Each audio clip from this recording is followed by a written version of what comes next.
Question है कि 8% वार्षिक दर से 1.5 वर्ष का जो 2,55,000 रुपये का चक्रवृद्धि ब्याज हमें ज्ञात करना है यदि ब्याज दर जो है आपकी अर्धवार्षिक हो। अब देखो अर्धवार्षिक की इसने बात करी है, हाफरली की बात करी है, तो जब हाफरली होती है तो रेट भी क्या हो जाती है, हाफरली।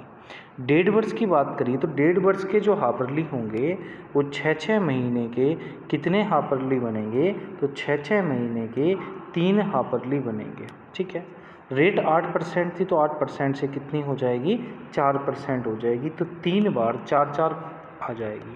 ठीक है, अब देखो प्रिंसिपल कितना है, तो प्रिंसिपल इसने दे रखा है 2,55,000 रुपये। ठीक है, और इस पर हमें 3 साल का हाफरली ब्याज हमें बताना है।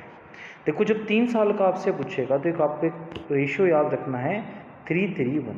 3:3:1 कैसे, जैसे आप सबको पता ही है कि जो 2,55,000 रुपये है इसकी रेट 6 महीने की शुरू के 4% है, तो 2,55,000 का 4% हम निकालेंगे। तो 2,55,000 रुपये का 4% बैठेगा 10,200। कितना बैठेगा, 10,200।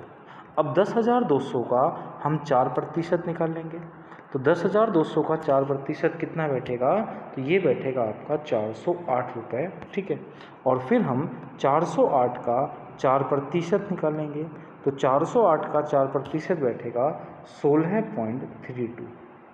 कितना बैठेगा, 16.32। अब कुछ नहीं करना, अब इसकी गुणा कर देनी है आपस से। ये बैठेगा 30,600।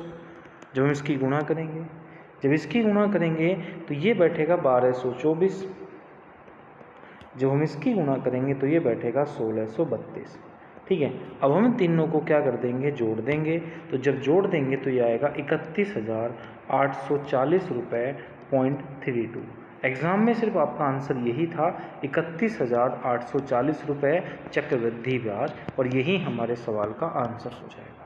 ठीक है, तो जब आप 3 वर्ष का याद करोगे तो आपको याद रखना है रेशियो 3:3:1 का। वीडियो अच्छी लगी हो तो चैनल को सब्सक्राइब कर लेना।